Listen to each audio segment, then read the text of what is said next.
dalam konsep itu, misalnya kita mau katakan belum ada Kristen, tidak apa-apa. Tapi jelas Yesus mengklaim bahwa penggenapan dari Yesaya 53 adalah bagi dirinya. Oke, itu dulu. Kemudian, saya lupa pertanyaan apa lagi. Kemudian, soal apa ya? Saya lupa. Mungkin Bang Zuma ada apa lagi? Saya harus jawab. Itu, ini Bang, tentang firman Tuhan yang terkait dengan ini, dosa orang-orang itu ditebus dengan membunuh orang yang suci, itu di mana dalilnya? Membunuh manusia untuk menghapus dosa itu di mana? Ya, jadi begini, lagi apa yang dikatakan di dalam konsekuensi dosa mungkin ini berbeda atau sama dengan agama lain, saya tidak tahu. Tetapi saya katakan dulu yang di Kristen, bahwa ketika manusia jatuh ke dalam dosa, maka manusianya yang harus mati. Di dalam Kejadian pasal yang kedua ayat yang ke-16, 17 itu sudah jelas, jangan kamu makan buah pohon pengetahuan itu, sebab sekali-kali kamu makan pasti kamu akan mati. Nah, pasti kamu akan mati. Jadi kematian itu jelas, setelah mereka lakukan itu, mereka mati. Dalam kematian yang pertama adalah kematian rohani. Kematian kedua adalah kematian jasmani. Ya, dan akhirnya itu adalah sebagai sebuah konsekuensi dosa. Ya, Yesus, baik perjanjian lama pun, dan Yesus pernah ulang itu kembali di dalam kitab Yohanes, bahwa kamu akan mati, kamu akan binasa karena dosamu. Itu ada. Ya, jadi artinya konsekuensi dosa itu ada di dalam perjanjian lama maupun di dalam ajaran Yesus sendiri, lebih-lebih nanti diterangkan di dalam ayat-ayat Paulus atau ayat PB lainnya. Nah, jadi kematian sebagai konsekuensi dosa adalah sesuatu yang pasti, dan ternyata Allah begitu mengasihi manusia, maka yang harus menjadi penebus harus sama dengan yang ditebusnya. Bisa saja Allah menggantikan dengan cara yang lain, tetapi kan tidak memadai. Kata yang dipakai di dalam Mazmur pasal 49 itu, tidak ada yang memadai. Terlalu tinggi tuntutannya. Maka yang harus ada adalah manusia yang sempurna. Sebab di satu sisi kematian itu adalah sebagai konsekuensi dosa, tetapi di sisi yang lain itu harus menjadi penebus, mengganti. Ya, jadi yang ditebus itu adalah orang berdosa, dan tebusannya haruslah orang suci. Dalilnya mana, Pak? Dalil mana, Pak? Loh, tadi Anda bernarasi panjang lebar. Ini Abang pikir kami anak SD, anak TK gitu. Kami minta dalil. Kami senyum-senyum. Abang cerita ke sana kemari, kami senyum. Yang kami tunggu dalil. Ingat. Oke, kan tadi Sabar. Tunggu. Sudah 2000 tahun tentang penyaliban itu terjadi. Tak ada satupun orang Yahudi yang menjual ajaran itu kemana-mana.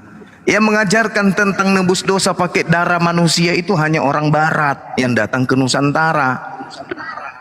Sadari itu. Belanda, Portugis, Jerman yang datang ke Indonesia ngajarin itu terimanya dari Roma. Yang kita minta ini dalil. Kalau orang Yahudi nggak mungkin. Sekarang dalil yang kita butuh, bahwa pencipta langit dan bumi menghapuskan dosa manusia dengan mempersembahkan darah manusia di atas tiang salib sebagai korban.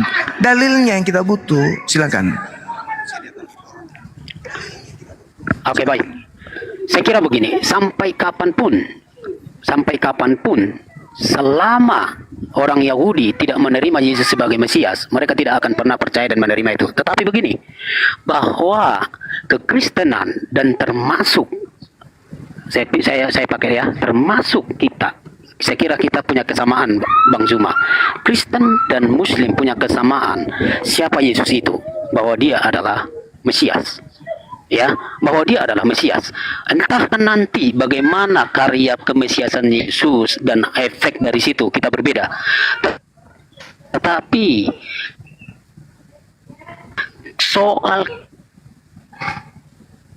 kemesiasan Yesus begini, bisa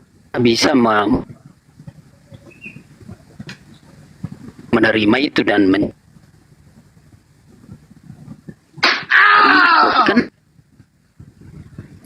kenapa menerima yang menerima?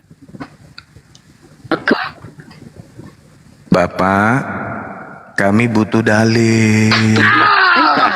Ya enggak. Pak, dalil. Tapi soal Yesus. Dalil, Pak. Pak, dalil, Pak. Da- Kami butuh dalil, Pak. Dalil yang mana? Dalil di dalam. Loh, kan dalilnya gini loh, Pak. Contoh nih, contoh. Tak kasih dalil. Imamat 1 Iya, nomor iya. 2. Tunggu, saya kasih dalil. Berbicaralah kepada orang Israel. Katakanlah kepada mereka, apabila seseorang di antara mereka hendak mempersembahkan persembahan kepada Tuhan Elohim, haruslah persembahannya itu yang kamu persembahkan dari ternak hewan, domba, kambing, sapi, lembu. Nah, kami minta mana dalilnya? Katakanlah kepada orang Roma Yunani, apabila ingin mereka itu dosa-dosanya dihapuskan, katakan kepada mereka untuk mempersembahkan anak manusia yang suci di atas tiang salib. Itu yang kita butuh dalilnya, Pak. Silakan. Silakan. Oke, baik. Iya. Ya, jelas. Saya mulai dari akarnya di dalam di dalam Kejadian pasal 3:15 bahwa benih perempuan itu dari sana nanti penebusan itu. Ya. Kemudian konsep upaya manusia untuk menutupi aurat rasa malu mereka melalui daun-daun akhirnya tidak memadai. Nah, lalu ternyata Kejadian pasal 3 ayat-ayat 19-an itu ya, bahwa ternyata itu harus melalui korban, ada kulit binatang ya. Nah, kemudian ini terus mengerucut kepada sistem korban yang akhirnya dilembagakan oleh Musa, baik itu di dalam kitab Keluaran, baik itu di dalam kitab Imamat. Jelas bahwa di sana ada korban. Salah satu yang sangat penting adalah konsep anak domba Paskah. Itu anak domba Paskah sebagai yang mentipologikan sang penebus di depan, bahwa itu harus dikorbankan dan darahnya itu harus dihapuskan ya, ditabur dihapus kayak dicat ya, harus disulakan di sana di atas tiang pintu sehingga malaikat maut itu lewat. Dan ternyata itulah Paskah yang harus dirayakan oleh Israel. Dan ternyata anak domba Paskah itu disebutkan bagi Yesus baik di dalam Yohanes pasal yang pertama ayat 29-an itu, bahwa ternyata Yesuslah sang anak domba Allah itu. Jadi apa yang dilakoni oleh Yesus sebagai yang menjadi mati korban penebusan itu bukanlah berjalan tanpa nubuat atau sebagai sebuah penggenapan bukti. Sorry, Pak, sekali lagi sorry. Bapak menghabiskan waktu kami. Yang kami minta itu dalil. Loh, kan saya kasih ayat, Bang. Lah, mana dalilnya Tuhan memerintahkan orang Roma mempersembahkan kemudian manusia untuk nebus dosa. Selayaknya Tuhan mempersembahkan kemudian perintah kepada Israel. Berbicara kepada orang Israel, katakan kepada mereka, apabila seorang di antaramu hendak mempersembahkan persembahan kepada Tuhan, haruslah persembahanmu yang kau persembahkan itu dari ternak, yaitu lembu, sapi, kambing, domba. Nah, sementara orang Roma persembahannya adalah manusia. Mana dalilnya? Pembenaran untuk menjadi legitimasi korbannya manusia. Dalilnya mana? Kita butuh dalil. Supaya konsep penebus dosa dengan membunuh manusia itu ada dasarnya. Kenapa? Di Imamat 18:21, janganlah kau persembahkan seorang dari anakmu untuk dipersembahkan kepada dewa Molok, supaya jangan engkau melanggar kekudusan namaku. Akulah Tuhan. Imamat 20 nomor 3, aku sendiri Tuhan akan menentang orang itu dan akan melenyapkan dia dari tengah-tengah bangsanya, karena dia menyerahkan anak manusia kepada dewa Molok. Itu. Nah, sekarang mana dalilnya? Jangan cuman oke, Bang, jangan cuman baik. Kami minta dalil bahwa Tuhannya Bani Israel meminta persembahan darah manusia di atas tiang salib untuk nebus dosanya orang Roma Yunani. Kami butuh dalil. Silakan. Oke, mungkin Bang Zuma tidak susah menangkap yang saya sampaikan ya. Karena tidak ada dalil. Yang saya minta dalil. Saya tidak dalil mana? Apa yang Anda maksud dalil? Oke, Bang, saya ulang lagi. Firman Tuhannya, kalau Anda nggak ngerti dalil, firman Tuhan, acuan perintahnya untuk membunuh Yesus itu mana? Oke Bang, udah. Saya Iya. mengulang saja, bukan sesuatu yang baru. Saya sudah sampaikan di Kejadian 3 ayat 5. Tak ada hubungannya. Tadi ku biarkan, ku pikir ada hubungan. Tak ada hubungannya. Oh, Tak ada hubungannya. jadi gini. Apa Oke lah. apa Anda hubungannya boleh itu? bilang, silakan. Oke, sebentar, ini waktu saya ya. Supaya kita jangan kembali ke hal-hal yang dulu. Kadang-kadang jadi rame. Nah begini Bang. Enggak, Ya. kita enggak mau diperbodoh di sini, Bang. Kita minta dalil loh. Bukan. Bukan. Kejadian 3:15. Kejadian Di 3:15 situ tidak ada saya- hubungannya. Dengan Tidak ada hubungannya. ya, aku akan mengadakan permusuhan. Permusuhan Engkau. antara engkau di sini siapa? Engkau di sini siapa, Bang? Engkau di sini siapa? Dan perempuan. Perempuan ini siapa? Perempuan ini siapa? Hawa. Hawa. Terus apa hubungannya dengan mati di atas tiang salib Yesus? Oke, Bang. Hah? Oke, saya pikir ini sudah menjadi balik-balik ini akan jadi ribut. Jadi lebih baik. Apa hubungannya dengan Maria, anak Yesus? Abang bicara dan setelah itu saya. Silakan aja. Enggak, saya hanya minta apa hubungannya Anda mengais-ngais kitabnya orang Yahudi dengan ajaran pagan? Manusia Oke, dipersembahkan kepada dewa Molok. Apa hubungannya? Kalau saya yang bicara, berarti abang diam ya supaya santun lagi supaya Iya, enak kayak tadi. coba bukan santun yang kita butuhkan di sini, tapi isi ilmu yang kita butuh. Ilmu yang kita butuh. Kita butuh dalil. Semoga kembali nih. Aku akan Ya, oke. mengadakan permusuhan antara keturunanmu dan keturunannya. Terus apa hubungannya? Kalau Anda mengatakan lanjut itu aja. tidak ada hubungannya, Lanjut Bang. ayatnya. Nggak ada hubungannya. Tidak ada hubungannya sama sekali. Nah, silakan. Oke, ini waktu saya. Tidak usah dipotong ya, supaya enak. Jadi begini ya, sejak manusia jatuh ke dalam dosa, langsung. Kenapa ada lagi sebagai- manusia jatuh ke dalam dosa? Siapa lagi manusia yang Anda tuduh ini masuk ke dalam dosa? Siapa lagi yang Anda tuduh? Oke. Kan cuman Adam. Oke.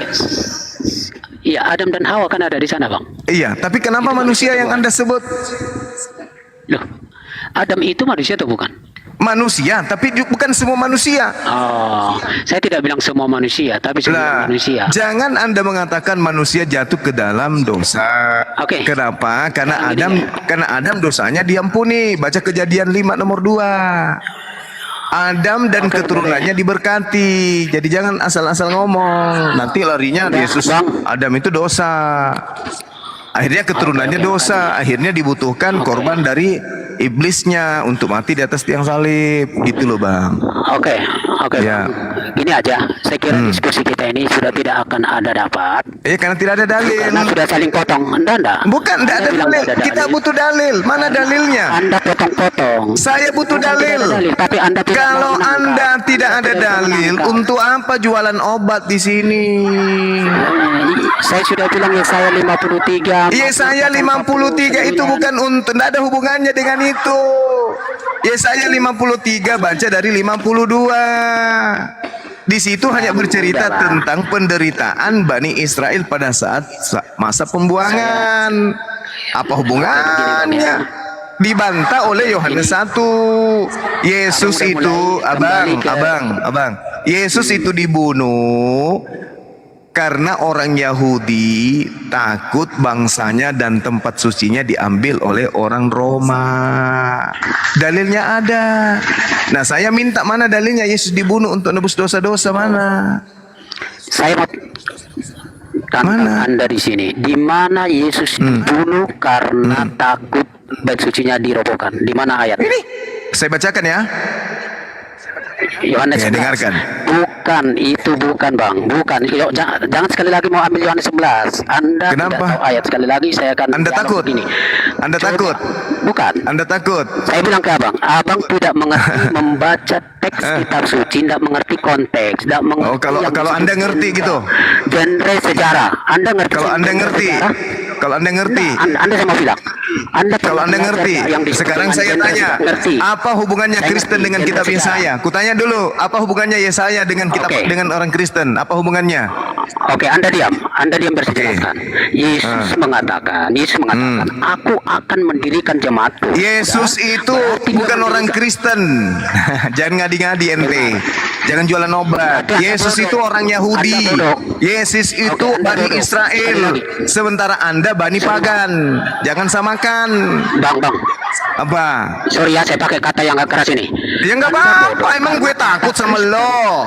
Hah? Bukan, kata Kristen. Saya Anda. katakan kepada saudara, jangan ajaran Yesus Anda klaim. Yesus itu orang Yahudi, bukan Kristen. Saya minta dalil loh, sampai Anda emosi. Tidak mungkin. Saya minta dalil sampai Anda emosi. Saya tidak ada. Saya hanya mengatakan Yesus dibunuh, disepakati dibunuh karena orang Yahudi takut Tidak. tempat sucinya dan bangsanya dirampas oleh orang Roma. Dalilnya Anda ada. tidak mengerti membaca kitab suci. Saya atau Anda yang tidak mengerti? Saya atau Anda? Tidak mengerti. Anda yang tidak mengerti karena Anda agama pagan. Anda maunya Yesus itu mati. Saya nggak mau Yesus mati. Saya nggak mau Yesus mati. Anda maunya Yesus mati. Berarti Anda adalah tangan kanannya iblis. Nah, sekarang saya tanya. Oke, udah kita tinggalkan itu. Saya tanya dulu sama Anda. Apa tujuannya iblis merasuki Yudas? Jawab. Agar Yesus dibunuh, agar Yesus disalib, atau agar Yesus tidak disalib? Jawab. Jawab. Apa tujuan iblis? Anda tak mengerti. Hei, jangan Anda mengatakan saya tidak mengerti.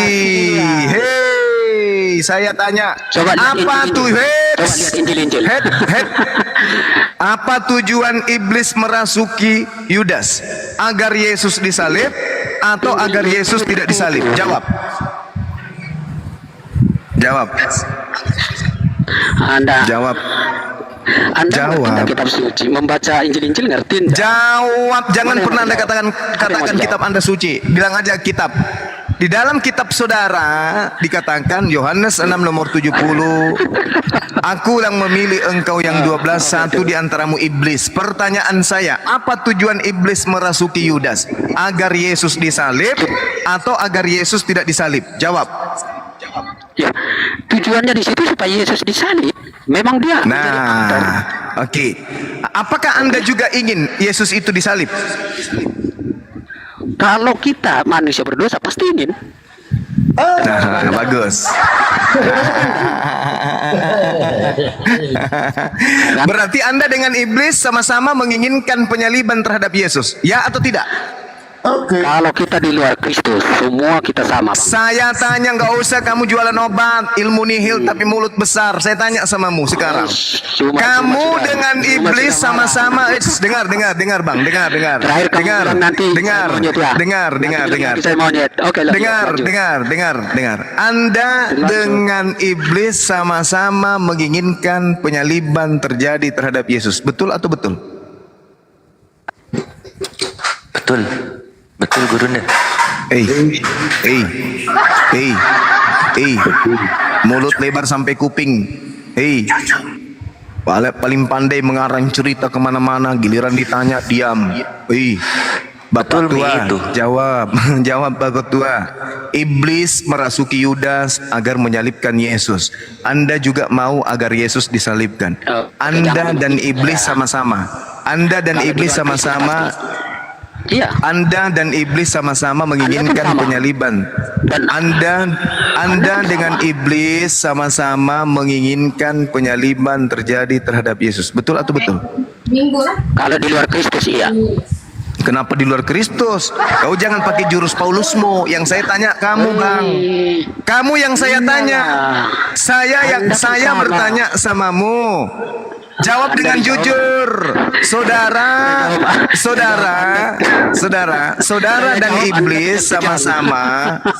Saudara dan iblis sama-sama menginginkan terjadinya penyaliban terhadap Yesus. Betul atau betul? Jawab.